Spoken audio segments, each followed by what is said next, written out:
저는 나이 들면 아름다운 것이라는 생각을 합니다. 어디에서든 나이 든 사람들의 몫이 있습니다. 그런데 나이 든 사람들이 언제나 경계해야 하는 것이 몇 가지가 있는데요. 최근 국내 한 기업에서 중장년들이 가장 취해 보일 때는 언제인가라는 주제로 조사를 했다고 합니다. 3위부터 1위까지 잠시 살펴보면 3위는 융통성이 부족할 때라고 하는데요. 나이가 들면서 새로운 아이디어나 방식에 대한 수용성이 줄어들 수 있습니다. 이는 젊은 세대와의 소통을 어렵게 만들고 세상에 대한 이해를 제한할 수 있습니다. 또한 이것은 뇌가 반복적으로 안 하는 일에 대한 신경회로를 가지치기 해버리는 것과도 관련이 있는데요. 나이가 들면 호기심은 줄고 익숙한 것이 좋습니다. 새로운 도전보다는 관심사에만 집중하게 되는데요. 최신 가전제품을 사놓고도 이전에 사용하던 기능만 사용하고 일도 하던 일만 하고 친구도 만나는 친구만 만나고 심지어 먹는 것도 자주 먹던 것만 먹게 됩니다. 이렇게 대화를 많이 하지 않거나 새로운 경험과 생각을 하지 않게 되면서 관성적 사고에 익숙해지면 몇몇 익숙한 사고회로밖에 쓰지 않게 되고 이 부분이 점점 굳어지는 것입니다.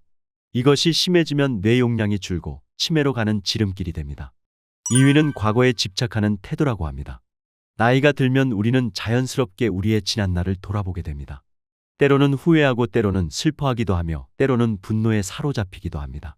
하지만 과거는 과거일 뿐입니다. 과거에만 너무 집착하다 보면 오히려 현재의 좋은 기회, 좋은 사람을 놓칠 수도 있습니다. 물론 과거를 아예 회상하지 말라는 이야기는 아닙니다. 하지만 과거의 잘못에만 집착하고 자책하기보다는 과거 속에서 현재와 미래를 풍요롭게 만들 수 있는 교훈을 얻어내는 것이 우리 삶을 더욱더 건강하게 만들 수 있습니다. 특히 나 때는 말이야라며 과거에 좋았던 시절에 대한 지나친 집착은 현재의 삶을 즐기지 못하게 하고 주변 사람들과의 관계에도 부정적인 영향을 미칠 수 있다는 것을 반드시 기억하시기 바랍니다. 그렇다면 1위는 무엇일까요? 1위는 비판적이고 부정적인 태도를 보일 때라고 하는데요. 우리는 나이가 들수록 때때로 비판적이고 부정적인 태도를 갖게 됩니다. 이 영상을 보고 있는 중에도 이런 영상 따위가 나에게 무슨 도움이 되겠어라고 생각하고 계실지도 모릅니다. 이런 부정적인 태도는 젊은 세대에 대한 불만이나 변화하는 세상에 대한 불만에서 비롯될 수 있습니다. 올해로 101살 생일을 맞은 CEO 출신 로이 코엔은 말합니다. 사람들은 그다지 중요하지 않은 일에 자신을 끌어내려요. 항상 화를 내거나 질투하는 것은 이해가 안 됩니다. 코엔은 나이가 들수록 부정적인 태도보다는 긍정적인 태도를 키우는 것이 중요하다고 강조합니다. 이처럼 나이 들어서 비호감을 줄 수 있는 행동은 여러 가지가 있습니다만 독일의 유명한 철학자 쇼펜하우어는 중년들이 가장 하지 말아야 할 행동으로 돈자랑, 집자랑, 자식자랑 같은 자랑과 남에게 잘 보이기 위해 없는 데 있는 척하거나 모르는 데 아는 척하는 허세를 이야기하고 있습니다. 그렇다면 우리는 나이 들수록 어떤 자세로 살아가야 할까요? 첫째는 호감 가는 사람 되기를 포기해라입니다. 호감이라는 것은 다른 사람이 나에 대해 평가를 하는 것입니다. 흔히 이것이 객관적인 평가라고 생각을 하지만 평가 내린 사람들은 주관적인 평가를 많이 내립니다. 사람의 마음이라는 것이 우리처럼 좁고 이기적이고 편견에 가득 찬 경우가 많습니다. 그러한 사람의 좋은 평가를 받으려고 노력을 많이 합니다만 그런 것이 얼마나 의미 없는 것인지는 나중에 깨닫게 됩니다. 타인이 나를 나쁘게 평가하게 되면 그것이 진짜인 것처럼 생각하게 되고요. 그러다 보면 기가 죽게 되고 위축되고 난 정말 보잘것없는 사람이구나 라는 생각을 하게 됩니다. 결국은 자존감을 잃게 됩니다. 그래서 다른 사람에게 좋은 평가를 받기 위해 노력하면 할수록 허영심이 생길 수 있고 허세가 될 수 있고 거짓말까지 하게 됩니다. 그러한 진심이 아닌 속임수로 다른 사람의 호감을 얻기는 어렵기 때문에 호감 가는 사람이 되기보다는 남들이 볼 때는 점수가 낮더라도 내가 나를 인정해주는 태도가 중요합니다. 두 번째는 혼자 되는 법을 배우고 즐겨라입니다. 나이 들수록 가치관의 차이, 생활 환경의 변화, 시간이나 돈 등의 문제로 친구들과 멀어지게 됩니다. 하지만 노후가 되면 친구가 사라지는 것이 아니고 친구가 필요 없어지는 것입니다. 결국 혼자인 것에 능숙하게 되며 친구와 만나기보다는 가족 또는 자기만의 시간을 즐기게 되는 것입니다. 굳이 내 시간을 써가면서 친구를 만나느니 혼자 즐길 수 있는 무언가를 찾게 되는 것입니다. 어렸을 때는 친구가 보물이지만 나이 먹을수록 가족이 보물이 되는 것입니다. 아무리 진정한 친구가 있다 해도 절대 친구가 가족만큼 나를 생각해 주지는 않습니다. 만나면 불편하지 않고 마음이 편한 친구들과의 관계는 유지하는 것이 좋습니다. 그러나 이런 친구들과도 너무 가까이 가서 자신의 이야기를 다 쏟아놓고 끈끈한 사랑, 끈끈한 우정을 강조하는 그런 관계보다는 거리를 두면서 적당한 관계를 유지할 필요가 있습니다. 이런 혼자 있는 힘을 키우기 위해서는 책을 읽거나 좋은 음악을 가까이 하는 것이 중요하고, 아름다운 풍경을 보거나 새로운 취미를 배움으로써 자신이 어떤 사람인지 자신의 내면의 귀를 기울여 보는 것이 중요합니다. 나와 온전히 하나가 될 수 있는 것은 이 세상에 나 하나뿐입니다. 혼자 있는 능력을 키움으로써 타인과 함께 할 수 있는 힘을 키우기도 합니다.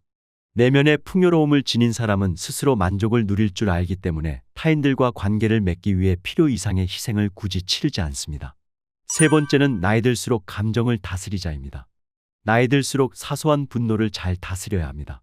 우리 주변에는 가끔 예전에는 안 그랬는데 별것도 아닌 일에 자꾸 화가 난다고 호소하는 분들이 있습니다. 인간은 때로 큰 불행보다 일상에서 일어나는 작은 감정들에 쉽게 휩쓸리는데요. 두려움과 불안, 분노, 수치심과 자책감, 슬픔과 질투 같은 부정적인 감정에 휩쓸려 하루를 망치고 나아가 일생을 원하지 않는 쪽으로 흘러가게 만듭니다. 그러니 곱게 나이 들기를 원한다면 시시때때 부딪히는 작은 감정들을 잘 다룰 수 있어야 합니다. 오래전 폭주노인이라는 말이 화제가 된 적이 있습니다. 이 말은 작가 후지와라 도모미가 2007년에 폭주노인이라는 책을 발표하면서 널리 알려졌는데요. 무슨 일이 생기면 앞뒤 안 가리고 화부터 내거나 더 나아가 폭력 사태로 치닫는, 다시 말하면 버럭 화를 잘 내는 노인을 가리킵니다. 예전부터 나이가 들면 인자해진다, 나이가 들수록 원숙해져서 감정을 드러내지 않게 된다라고 여겨왔지만 뇌과학 입장에서 보면 이것은 사실과 조금 다를 수 있다고 하는데요. 젊었을 때는 화를 잘 내더라도 나이가 들면 분노의 감정이 그다지 강하게 나타나지 않거나 흥분을 덜하게 되는 것이 일반적인 패턴이지만, 여기에서 문제는 감정이 행동화해서 폭주하지 않도록 브레이크를 걸어주는 대뇌피질의 기능이 나이가 들수록 쇠퇴한다는 점입니다. 따라서 우리는 이 점을 인지하고 우리의 감정을 다스리는 연습을 해야 할 필요가 있습니다.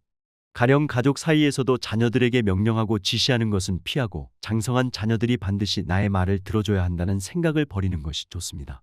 또한 가족들이 내 말을 듣지 않는다고 화를 내거나 노여워하기보다는 부드럽게 부탁을 하는 부탁의 대화법이 좋겠지요. 만약 마음에 자꾸 분노나 화가 일어난다면 시간이 약이라는 생각으로 한 템포 늦춰 행동함으로써 참는 힘을 기르고, 분노를 스스로 직면하고 인정하며 그 원인을 한번 생각해 보는 것이 좋습니다. 노화에 대한 잘못된 선입견 중 하나는 나이가 들수록 뇌가 퇴화한다는 것인데요. 그러나 이것은 오해입니다. 40년이라는 장기간 6,000명을 대상으로 진행한 미국 펜실베니아 주립대학 연구진의 시애틀 종단 연구 결과로도 설명이 가능한데요. 해당 연구에서는 대상자들의 어휘, 계산, 귀납적 추리 능력 등을 조사했는데, 인생에서 총체적이고 종합적인 지능이 가장 높은 시기는 바로 중장년기인 것으로 나타났습니다. 남성은 50대 후반 정도의 종합지능이 가장 높았고, 여성은 60대 중반 이후에도 꾸준히 지능이 높아진다는 내용도 있습니다. 흔히 배움에도 때가 있다고 하는데, 이러한 이야기를 종합해보면 중장년기가 바로 그 시기일 수 있다는 의미가 됩니다.